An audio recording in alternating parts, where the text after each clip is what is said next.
That's one thing we've really never talked about here, but I spend more time looking at balance sheets than I do income statements. And Wall Street really doesn't pay much attention to balance sheets, but I like to look at balance sheets over an 8 or 10 year period before I even look at the income account.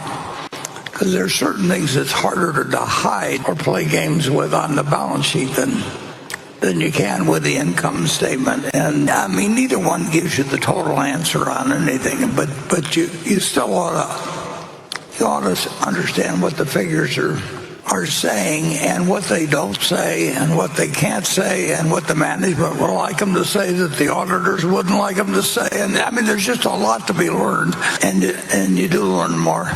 You learn more from balance sheets, in my view, than most people give them credit for. In terms of, I really I'm not worried about being remembered about that. People don't remember.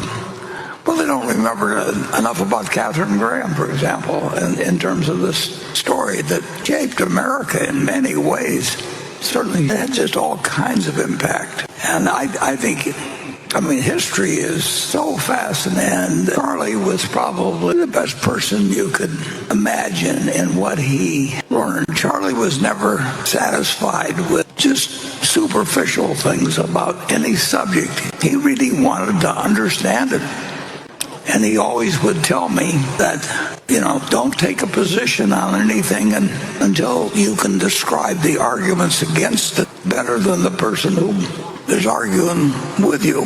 That you should be able to argue their case better than they can.